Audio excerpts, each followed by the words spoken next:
Today, we will talk about how to cut crown molding corners. Let's have a look at the details. Molding is a broad term that applies to different materials used in trim carpentry. The two most commonly used types of molding are crown molding and base molding. Crown molding is used to finish the corners where walls meet the ceiling, and base molding is applied where the walls of a room meet the floor. While you'll cut base molding to be installed standing vertically, crown molding should be cut and installed at an angle. For most molding cuts, you'll be cutting two beams at 45 degrees to fit together on either an inside or an outside corner. While you can technically use any type of saw to cut molding, a miter saw will do the job most effectively. The first method is measuring and marking the molding. Use a tape measure to find out the exact length of the walls. It's important that you measure as specifically as possible to the nearest 1/16 of an inch so that the cut molding will fit perfectly. Visit a local hardware store and find a molding you like. There are hundreds of different types and styles of molding that all serve more or less the same purpose. Mark the length of the wall on the molding boards. Once you've purchased the molding,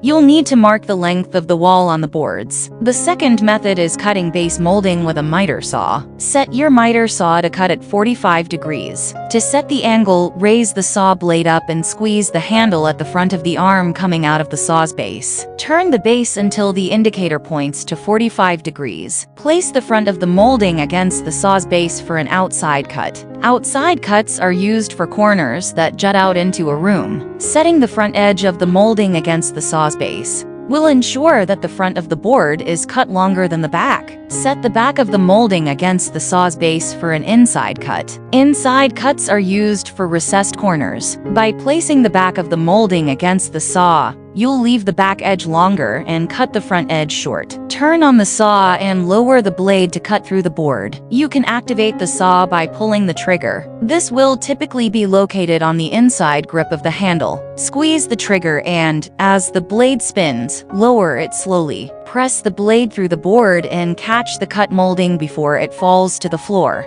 Cut a second board the same as you did the first. Cut the second board just as you did the first one, being careful to keep your fingers out of the way of the saw blade. Splice together two molding boards if one won't span the wall. If you're applying base molding to a wall that's longer than your molding boards, you'll need to splice together two separate boards as seamlessly as possible. And the third method is using a miter saw to cut crown molding. Slip a jig under the molding board so it rests at 45 degrees against the base. Clamp the jig in place with a C-clamp. The clamp will keep the jig in position and ensure that your crown molding will be at an exact 45-degree angle for cutting. Cut one crown molding board at a 90 degrees angle. The first piece of crown molding you cut will span the length of a wall and butt into both corners at a 90 degrees angle. Make sure that your miter saw is set to 90 degrees and will cut straight ahead. Then make the cuts. Cut inside corners by cutting a molding board at a 45 degrees angle.